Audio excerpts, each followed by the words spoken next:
Most businesses only focus on growing and expanding, and they give little to no attention to their exit strategies until after exit is staring them in the face. Learn here at Boosting Business Value, brought to you by Blue Sky Business Resources. You'll discover how to shape a more durable and saleable business, and how to implement a powerful, well-planned, and rewarding exit.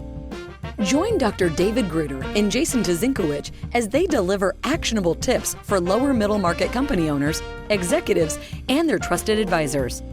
Find out where your business currently stands, how you can meet your revenue objectives more reliably, and how to grow your venture to the next level, all with a smooth and fruitful exit in mind. Here are your hosts, Dr. David and Jason. All right. Welcome to our 14th episode of Boosting Business Value.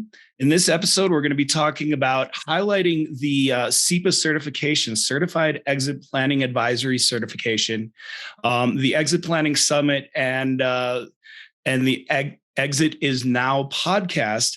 We are very excited to have a special guest, Scott Snider, with us. So, David, why don't you just kick us off, please? Oh, sure. Yeah. And I agree. This is going to be an episode very much worth listening to all the way through, as though our other episodes aren't. And for those of you who are new to this Boosting Business Value podcast, I'm Dr. David Gruder, the business lifecycle, exit planning, and post-acquisition psychologist for Blue Sky Business Resources. And with me is co-host Jason Tazinkowicz, Blue Sky's Chief Operating Officer and all-around fix-it guy and systems guy. And Jason, go ahead and introduce our wonderful guest for this episode, Scott Snider. So yeah, as we mentioned, we have Scott with us. He's the president of the Exit Planning Institute. And I will tell you that when I got my CEPA, he was one of my teachers. Him and the rest of the team gave me a great education, a great foundation in the work that we do at Blue Sky with exit planning. And so we thought it'd be helpful for all of you to get to know Scott, learn a little bit more about what he and his organization do, and gain a better understanding about the depth and the nuance that goes into real exit planning and successful transitions for business owners and their businesses. So Scott, tell us a little bit about yourself. Yeah, sure. Thanks, guys, for having me on. So yeah, maybe you guys could all probably read the formal bio on the websites, and you could follow us on LinkedIn and all that good stuff. So rather, I'd say let's maybe talk about why we're passionate about what we do in the business owner and exit planning space. So for me, maybe a little bit of interesting of a story. I'm a kind of a lifelong, if you will, entrepreneur. Started my first business at the seat in my geometry class when I was 16 in high school. Ad actually kind of flourished and became something real. And I was able to sell that company by the age of 24. So my first exit. Now, certainly a young man, if you guys can remember, right, everybody even listening, right, when you're 24, even though you're certainly out of college and everything, like, what do you really kind of know, right? You're still kind of just starting your adult life. But it was really my first big exit planning lesson. And that lesson really comes from a personal standpoint. And Jason, if you remember, right, I think really one of the things that makes CEPAs different is we believe in a holistic plan, right? The alignment or the blend of business, personal, and financial goals or elements. And although I think that certainly for a 24-year-old guy, I had a pretty sound financial plan, had a pretty successful business exit.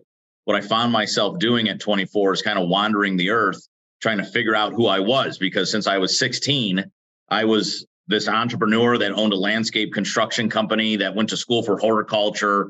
So I was all in. And now at 24, I find myself saying, well, I kind of let my business define who I was.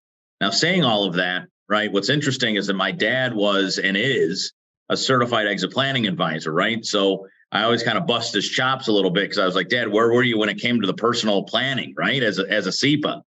And I think that, it actually was quite an interesting journey after that, is that as I wandered, I fell into love with understanding different business owners' companies while helping my dad and his business partner, Andy, at the time, build their consulting practice as certified exit planning advisors.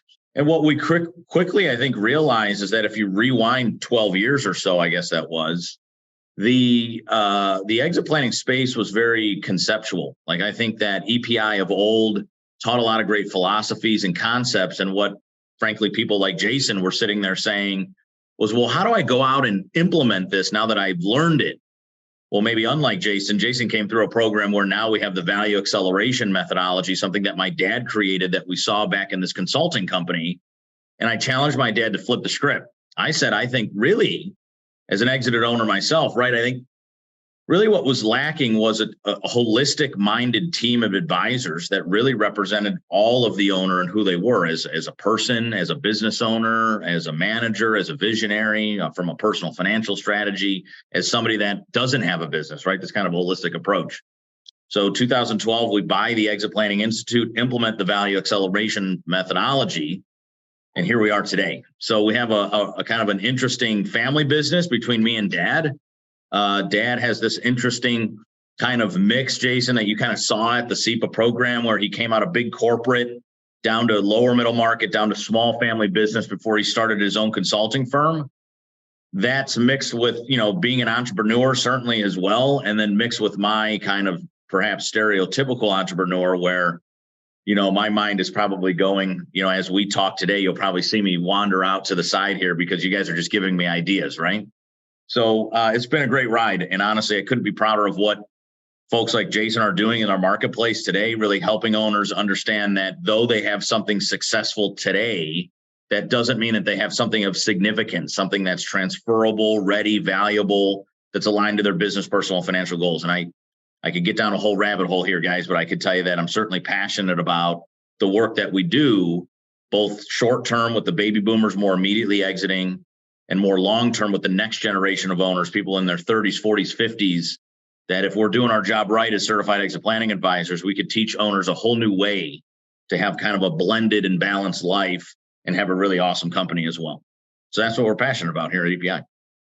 Well, I love what you're saying about a holistic, integrated approach to exit planning and about how you drew a distinction between success and significance.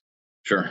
And of course, it's possible to have both. And yet there are, as all three of us know, and as a lot of our viewers know, there are many entrepreneurs who have been successful and struggle with their success not having felt like it added significance to their lives. And then there are other entrepreneurs who are struggling financially in terms of success, even though what they're doing feels like it has significance for them. So I appreciate you bringing up the distinction between success and significance. And I think we can do a deeper dive into that, because my first question to you is about unpacking the 5, 4, 3, 2, 1 of exit planning that you talk about. Yeah, absolutely. So I think that, we always get this question. I think it's quite interesting, right? And if you had me and my dad side by side, I think Dad would always say that, well, value acceleration methodology is simple. And I always say, Dad, it's simple once you know it. Once you have, a guy like Jason teaching you it and coming into your life as an owner, these 90-day sprints, this concept of balance, like that's the stuff that we all hear, guys, right? What's hard about it is unlearning what you've learned as a business owner, right? So in order to make this methodology, I guess I would say, less complex, we came up with this 5, 4, 3, 2, 1. And I think in the most simplest maybe form, it's probably just identified as that. So when you think about what it means, again, to exit a company, have high value, but also have a balanced personal and personal financial life, it really comes down to these 5 things. 1, there's the 5 stages of value maturity. You can think about that as a simple staircase. The ultimate goal, I think, for any owners is at the top of the staircase. At the top of the staircase is managed value. It is our life work. We've harvested it. We have it. We give it to a financial advisor to manage. We're buying new businesses. We're investing in the market. We're paying for, our sons and daughters' weddings, whatever that might be for you. We're managing that value. But in order to get to that ultimate goal, you have to start way at the bottom, and you have to identify what you have today. in order to even get up there. You have to identify this kind of roadmap, this strategy to actually get to harvest. Everything in between, right, is protect. We have to protect value, build value. We eventually harvest value. So that's the 5. The 4 is where I think most business owners are most interested, because I think it's where we spend as owners most of our time. The 4 is the 4 intangible capitals. It's customer capital, social capital, human capital, and structural capital. These 4 intangible capitals that drive nearly 80% of a company's value. And if you think about these 4 C's, if you will, right? I think intuitively, naturally, this is how owners operate their company, especially if you get in the small market. Owners coming into their warehouses, their storefronts, their offices, whatever it might be. They care about their customer. They want more profitable revenue. They're likely the heartbeat, perhaps, of their cultures. They want to retain and grow great people, and they want them to operate in a very efficient way, structural capital. So when you start to talk about these 4 C's, these are the natural things that owners do every day. But for guys like us, what we're advising owners to do is make them more intentional and very deliberate to create this company of more significance. So the 3 for me, we could debate that it's 3 by 3. We could debate that's 3 by 2. I think the big 3 that we need to know for our audience today in kind of a valuation sense is there's 3 gaps that any owner has. I don't care if you're 20 years old just starting out or 70-year-old just more immediately trying to harvest and move into the next phase of life. You have 3 gaps. You have a wealth gap, you have a profit gap, and you have a value gap. I think this is critical to understand for many business owners, because I think many owners think that exit planning starts with the business because it's our largest asset. It's where all the value is. But for me, exit planning really starts with a wealth gap conversation, because we need to understand who we are outside of the business and where we want to go. So before we came live on the podcast, we were talking about, I live in a small century home on the west side of Cleveland, a little kind of farm town, train town kind of thing. And I like that lifestyle. I got the motor coach, right? The RV. Me and my family go do that. And that's pretty much good enough for us. We like travel. We like experiences. But if you look at my dad's book, Walking to Destiny, he studies this company that he calls The Perfect Exit. That guy, his name is Andy Rayburn. Andy sold his business, and his dream was to own a minor league baseball team. So that guy needs a hell of a lot more money than I do in my next phase of your life. And it's not bad or good. It just is, right? Whatever you're passionate about. So when you think about this wealth gap, maybe Andy's wealth gap is going to be a lot bigger than my wealth gap. Regardless, both of us have them. Then it becomes, well, how do I fill that wealth gap? That wealth gap is filled by the business value of my largest asset. Well, then the question becomes, well, what is my business worth? Is it worth the gap? Well, then we get to the profit gap and the value gap. So I say the 3 for any owner to know is the 3 gaps. The next is also critical. It's the 2 concurrent paths. I describe it as, I think time and time again, as an owner myself, I hear advisors tell me, Scott, you need to be more visionary and more strategic. You need to stop working in the business. You need to start working on the business. What we don't hear a lot, and maybe because it's kind of silly or corny to say, is that, Scott, you got to stop living in your life and work on your life.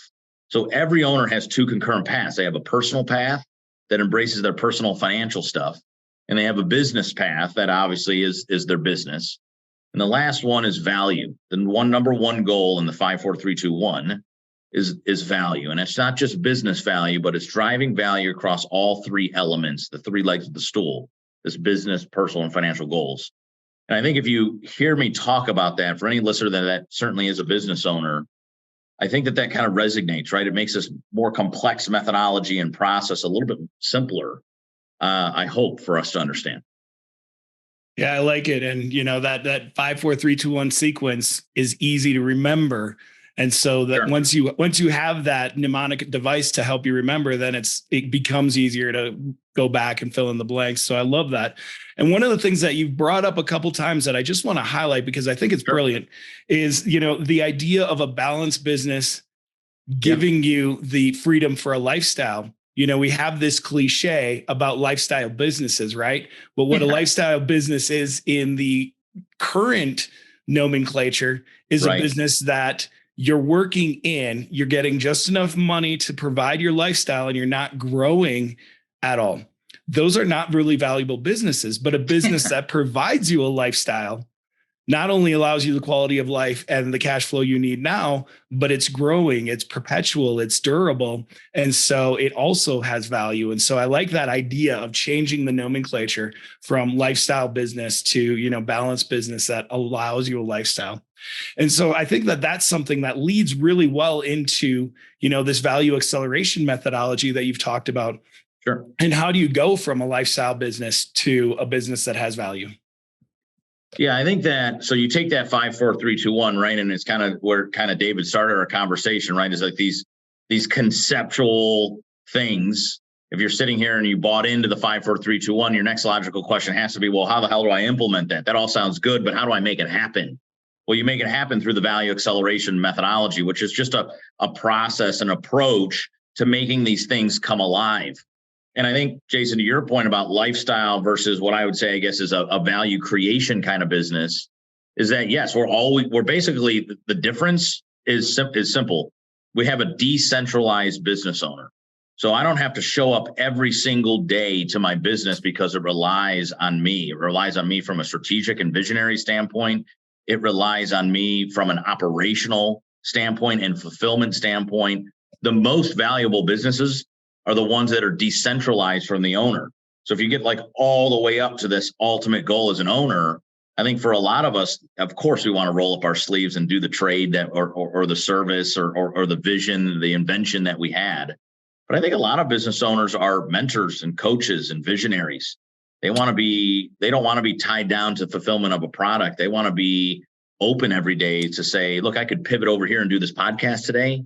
Before I jumped on the podcast, I was having lunch with a couple of the people here at EPI that I haven't got to hang out with in a long time and needed some support. In the morning, I was working with some of the VIP people at the Exit Planning Summit that are coming to immerse themselves in this experience. And for me, we've decentralized our own business, EPI. First, we've decentralized it away from Chris Snider, my dad, the kind of the creator of the methodology. And now this year and for the next 3, we're trying to decentralize it away from me. A lot easier said than done, gentlemen, right? But nonetheless, I think that's the key difference between this lifestyle company where I have to show up for the grind every day and this company that can run and operate and profit and grow value without me around. And I think better yet, the employees here at EPI aren't tied to Chris and Scott Snider. Jason, they're tied to guys like you. They're tied to the providing for the certified exit planning advisor because they're tied to the overall mission. They're passionate about it. They're tied to each other as a team and a unit that's growing a business. They're passionate about the core values. And so when you start to build this thing, it's much more than a lifestyle, right? It's kind of a very purposeful approach. That's beautiful. I love it. Mm-hmm. So I want to give you a quick second. Tell us about, we've been so honored and privileged to have you talk about EPI on our podcast, but tell us about the EPI podcast. Oh yeah, sure. Give us a quick pitch on that one. Yeah, no, I appreciate it. So our podcast is called Exit is Now. So it's available on all the podcast platforms. We're new to it though, I would say. A lot of people say I have a radio voice, so maybe you guys are hearing it right now. I don't know. It sounds pretty normal to me. But nonetheless, I did college radio, guys. When I was in my first year of college, I got certified to be a radio DJ. I had a show called Good Morning Rock every Saturday from 8 to 12. And my name there wasn't Scott Snider. It was the Duke. It was a nickname that my grandfather had in the Navy when he was there in World War II. Nonetheless, I've always wanted to get back into radio. So we started this podcast. And we started this podcast to frankly maybe complement other podcasts that are like it, like yours, and bring in what I'd like to think, guys, is a very authentic look into my own life as a business owner. So when folks say, okay, I understand this value acceleration methodology, I understand this 5, 4, 3, 2, 1 stuff, but give me a case study, give me an example. And I'd like to think that at least our certified exit planning advisors can say, well, look to our own owners, look to Chris and Scott Snider. Not only do they have a business, but they have a family business, adds another level of complexity, perhaps. And the Exit is Now podcast, at least in this first year, is all about people, process, approaches, authors that have really changed and shaped my life as a business owner and as somebody that frankly, guys, has known no other way than running a company other than value acceleration, right? I have the benefit of having a dad who created the methodology. But I wanted to showcase that in our own podcast, saying this is how it is done. Like, it's not easy. It's not all beautiful. It's not as perhaps even as clean as we're all talking about it today on this podcast. But here's a real look at the challenges and at the perks of running a company that's thriving to be a significant one, not just a successful one. Fantastic. Yeah, it's a fun podcast. For those of you listening that are looking for more podcasts to put onto your rotation, I highly recommend it. And we will have a link to it on the transcript. Cool. Yeah. Awesome. So a couple of things that I want to unpack and Sure. pursue further. First of all, interesting overlap between us. I also had a radio show in college. Yeah. Cool. Do you play music? You have a talk show? What kind of stuff did you do? Well, actually, there were two. One was that I had a commentary. I did a kind of an editorial commentary thing. Very cool. And the other was that I hosted actually a classical music show on Very cool. On the radio station. Very cool. And because part of my background, well, you don't know, but part of my background is in music and performing and directing and consulting and conducting rather, and things like that. Yeah. So and not just with classical, but with jazz and with Broadway show. Talk about things we need to unpack, right, Jason? You probably know more about this than me. We're going to have a whole nother podcast talking about this. I love that. Yeah. Awesome. What I want to have you unpack a little bit further has to do with what creates wealth gaps. So just as a leadoff for that, what I see is that wealth gaps are created because business owners are so over-identified. Their sense of self is so over-identified with the business that they haven't taken sufficient time to get clear about what their ideal calendar, lifestyle, and legacy significance is meant to be for them. And without understanding what their ideal calendar, lifestyle, and legacy is, they have no way of computing what type of wealth they need to generate in order to live their ideal calendar, lifestyle, and legacy. Do you want to riff on that? And sure. I mean, you're spot on, right? I think that just the first things first, I think many business owners don't even understand how much income they take out of their business, right? So they live a pretty nice lifestyle. If they have a good business, even a large lower middle market business, they might not have to worry about income as much, right? They have a very steady, predictable company. So they don't really understand how much money is taken out of their business, right? But without the business, talk about lifestyle companies, right? Without the business, how do I survive? Last year at our Exit Planning Summit, I did what's called a power session. It's kind of like a TED Talk. And I did it all around my journey towards finding personal purpose. And what I found in my research, and I'm sure, David, you could probably appreciate deep research, that 72% of Americans said that they had no sense of meaning or purpose in their life. So think about that, right? Like, no wonder owners don't plan personally. They don't understand. They don't, to your point, Dave, they just identify with the business. That's who they are. That's who I was at 24. And then you leave it and you're like, well, who am I? And what I came to find is that I'm a family man. I'm an avid soccer fan and player. I like challenges. I like learning. I like traveling, right? All this cool stuff. But when somebody identifies so much with their business, then they go to sell it.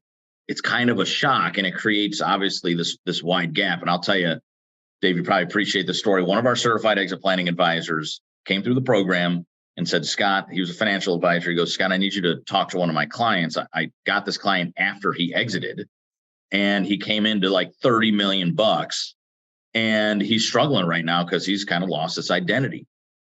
And funny story, right? So I talked to him at 9 a.m. on a Monday. 10 a.m. for me is like a big time at EPI. We have a company-wide big hour-long meeting, right? We talk about challenges. We award people for the cool stuff that they're doing. We talk through metrics, all the stuff. And I'm always pretty jacked on a Monday morning. And I talked to this guy at 9 a.m. and he says just that. He's like, Scott, man, you're pretty amped up for a Monday morning, man. And I was like, yeah, I've told him the story I just told you guys. And he's like, you want to know what I'm doing right now? I'm like, what are you doing? He's like, well, I'm sitting in my basement right now, shooting pool, playing billiards by myself in my boxer shorts. He goes, look, I'm 54. I'm divorced. I have 2 kids, but they're out of the house. I have nothing to do. My phone doesn't ring. My email box doesn't fill up. I have no sales calls. I have no operational needs. I don't know what's going on. And so I think that big wealth gap in the early phases, while that gentleman was frankly still a business owner, that gap is created because they have no idea what they want to do in the next act or phases of their life. And this gentleman, I think, was 52 or 54 years old. He's got a long runway still, right? Like there's a lot of stuff this guy can do in life. Mm-hmm. And not only the kind of psychological and personal, the kind of more personal effects, but the personal financial aspects of that are huge. They have no idea because they just never even thought about having a life without their baby around, right? Absolutely. And I've seen firsthand the devastating fallout of that, starting in the late 1980s, early 1990s.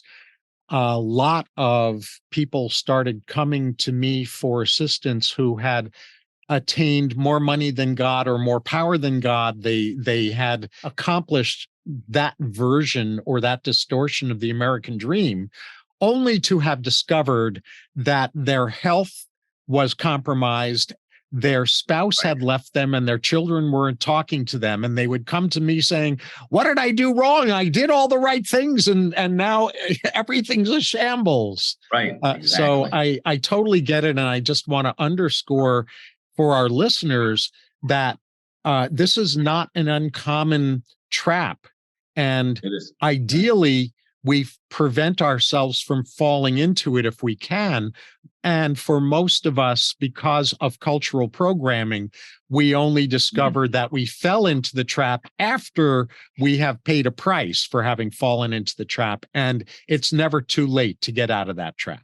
I just wanted to throw in, right now, the standing statistic is 87% of all transactions that fail because the owner sabotaged it.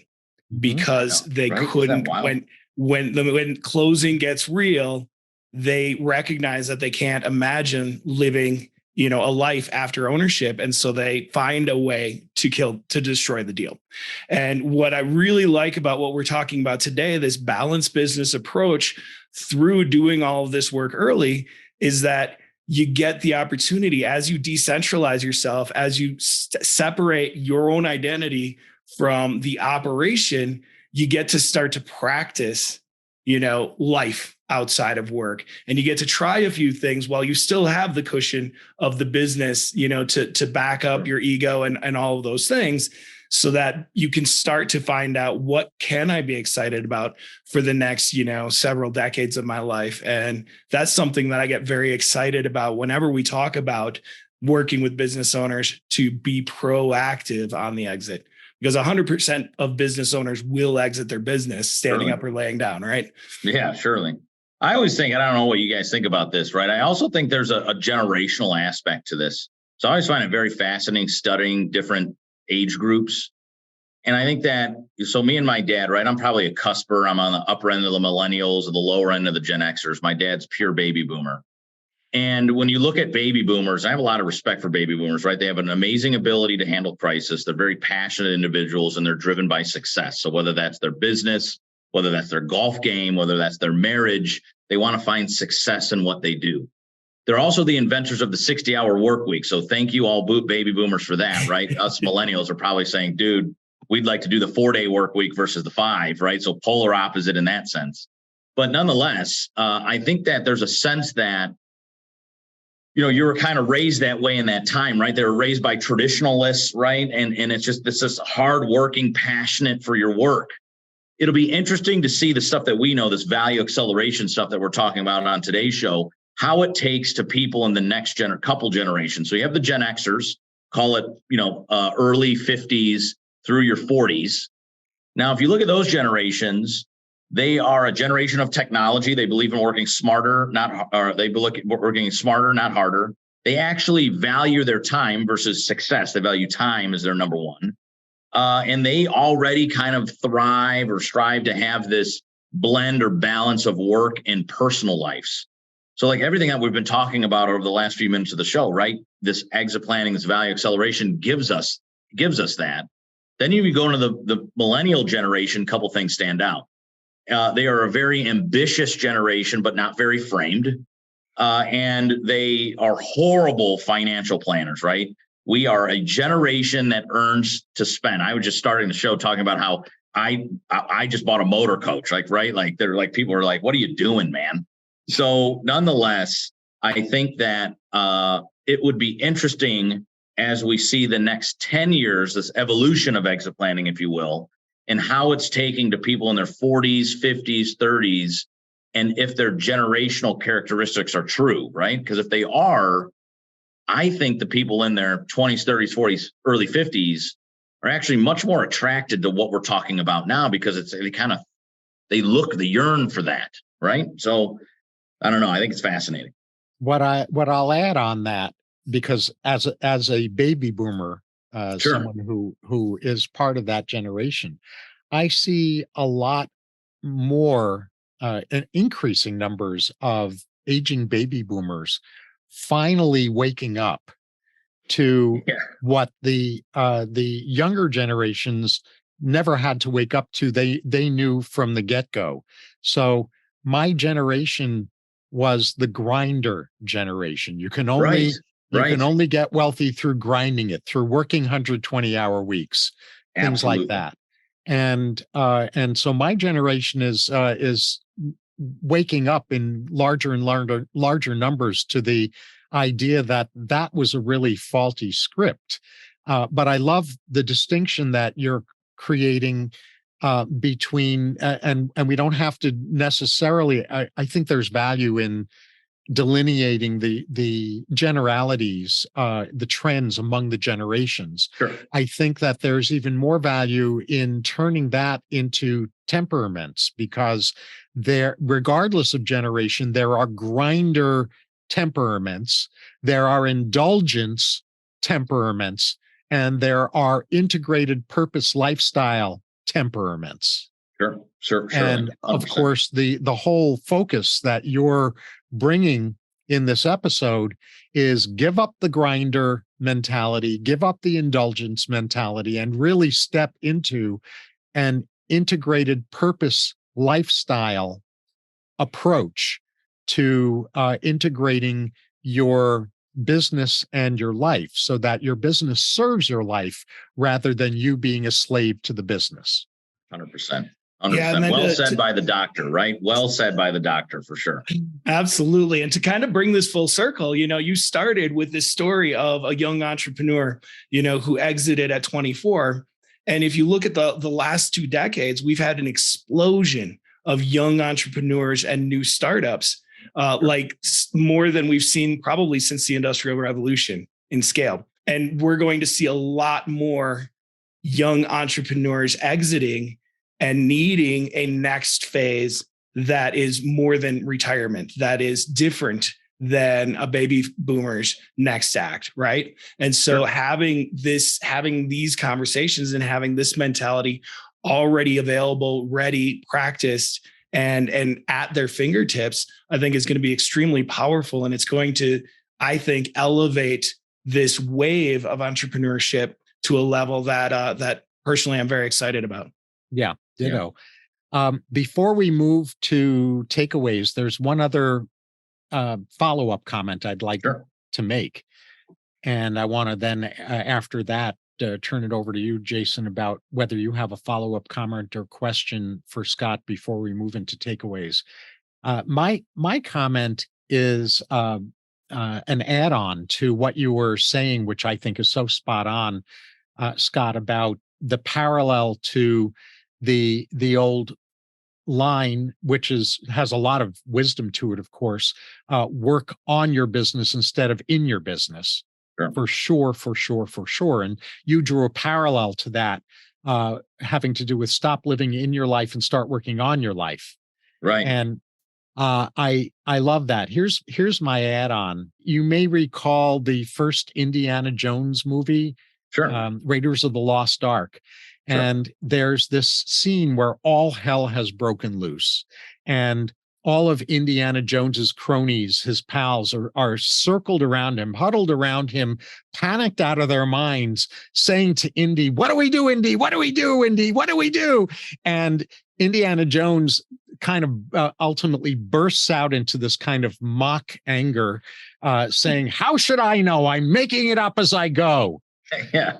And that kind of Indiana Jones approach to life really is out of sequence. I would, my take on stop living in your life and start working on your life is become a conscious, purpose and value-oriented architect of your life so you can then live an Indiana Jones approach to life. It's so true, though. I think that, again, it goes back to that kind of purposeful living. It's just, and again, it's so related to business, right? Because this is why owners, I think, sometimes don't even work on their business exit because everything's just going so well, right? They have a very successful company. They don't understand that success doesn't necessarily equate directly to significance, right? Just because you have a lot of income generation doesn't mean you have a lot of value creation. And same thing, right? It's like kind of relates into their life where their day-to-day life is pretty good. And I can tell you, David, not to get down on like a rabbit hole for us and for me at EPI when we had to make this kind of forced pandemic pivot in April of 2020, it changed literally who I am as a person. And it changed who we are as a company because we were forced to look inside and say, well, who are we, what are we made of, and what do we want to do, right? And Jason probably knows this from kind of being in the community that in 2020, guys, we were a company that literally did all of its programs in person. Can you imagine? I had to cancel like 3 programs in a row. And in 45 days, right, we transitioned this business from in person to virtual learning. And we did so in a way that was successful. But when you paused and looked back and we're about to cheer and pop the bottle of champagne like we've survived the pandemic, you could see everybody just start to deflate. And they were deflated because purpose, core values, mission, all lacking.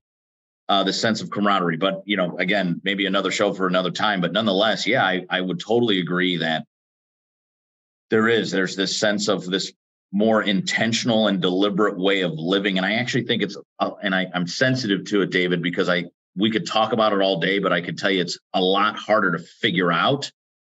Luckily, at 38 years old, I've been able to figure it out. I think it's always evolving. I can only imagine being a baby boomer trying to investigate this at 65 or 70 and being like, shoot, I've run my business for 35 years. Who am I? It's crazy. Yeah, as a baby boomer, this is exactly what I've been helping people with for decades. Right. It's your work, right? Exactly right. And there's that old adage that busy is not a strategy, and yet the world around us continues to keep us so busy. You need a moment of peace, a moment of still, in order to start this reflective work. Mine was in the bowels of the engine room of a push boat on the Rhine River, where even if there were people around, you couldn't converse because it was so darn loud. And I was down there for years, and that I was chained to a engine. No, I'm kidding. Right. I was down there developing an alternate fuel technology product for a couple years, and that isolation and that stillness that comes out of it was when I had my transformative event. So, you know, finding the ability to get a little bit of quiet in this storm of all the busy is a really important key to taking the first step. And COVID did that for a lot of us, right? COVID brought the whole world to a stop and gave everybody a little bit of isolation. You know, and in some ways, I think the effects of that are going to be good. In other ways, I think that there's a lot of damage that was done too. But, you know, getting that peace, getting that moment of still within your business as well as within your life is a very transformative thing. 100%. Busy is not only not a strategy, it's not a true tactic. Very true. Yep. So, all right, Scott, what we like to do before we sign off is we like to just highlight a key takeaway. What are you taking from this conversation, or what would you like to make sure that our listeners take away? If there's one thing they bring with them after listening to this podcast, what would it be for you? Shoot, man, we talked about so much good stuff, so I'm gonna wing it on the fly here for you guys. And so I would say the first thing that comes to mind, right? We're on the Boosting Business Value podcast, but what we've talked about a lot is this balance and blend of three things, right? And I think that if I could take away really anything as a business owner, maybe listening in, is that it really true exit planning in true significant companies is what we've just been talking about over the last 30, 45 minutes. It's about this blend of business, personal, and financial. So the value really comes certainly in the business, but value also comes in the personal and personal financial as well. Understanding who you are, aligning a personal financial strategy to it, and then building a business that's highly valuable so that when you do harvest value, you can use it to manage for a lifestyle or a lifetime to come. I love that. Love it. Takeaway for me is that I've not really thought about the TBL of us, in the corporate social responsibility world since 1999 or so, when that finally started to catch on. There was the triple bottom line of profitability, which is people, profit, planet, right? And what you've really illuminated today, Scott, quite beautifully, I think, is the TBL of you, meaning the TBL of each of us individually, which is that we drive our own personal triple bottom line value through integrating our business, personal, and financial goals. That's the TBL of us.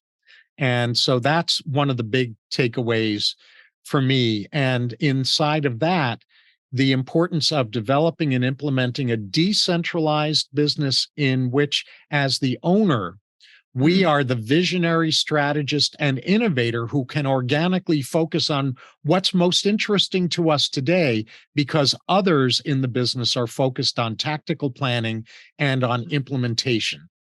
I love it. I love it. And the worst thing when you're in a group of great minds is being the last person to contribute. I was gonna say, Jason, it's a tough spot. I feel like the last guy to go here. I'll do my very best, but I will say, there's a drum that we beat in our community. You hear it a lot as a common thread through the Boosting Business Value podcast. You hear it in the EPI work that they do, but it's a drum that we're almost beating amongst ourselves. And I want to get this rhythm out into the larger world, which is, as a business owner, as an entrepreneur, you are not doing anyone any favors by staying buried in solving the problems of the business every single day. If you can start to remove yourself, mentor other people, and establish processes and systems within your business such that you are driving the vision and other people are dealing with the tactics, solving the problems, and doing the work, you get an opportunity to practice what your life outside of work feels like, and what you like, what you don't, and what your purpose is.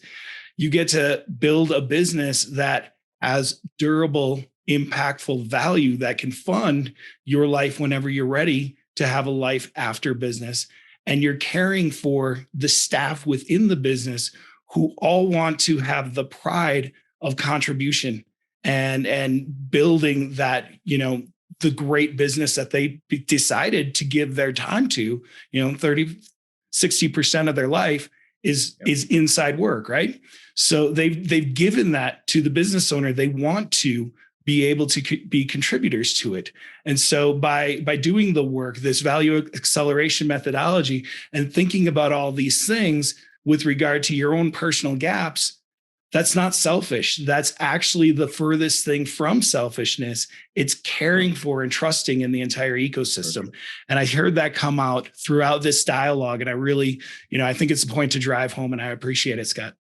Sure. Thank you, guys. Yeah, it's been great. Well, awesome. With that, Scott, so excited to have this time with you. It's been a real treat. Love what you and your team are doing. And, on behalf of Dr. Gruder and myself, thank you very much. We thank all of you out there for listening. Please click the subscribe button, add your comments, help us shape the future of these dialogues. And, look at the transcript as well and take a listen to the EPI podcast. And with all of that said, thanks so much, and we'll see you next time.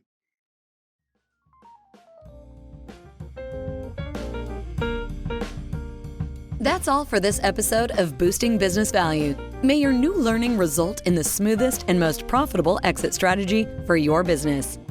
With the right knowledge and guidance, the sky's the limit to what you can do. Do not miss an episode by subscribing to the show. And if you want to learn where your business currently stands, we also have free key opportunity assessments. Find all of them at blueskyadvisors.net/podcast. Thank you for joining us. See you on the next one.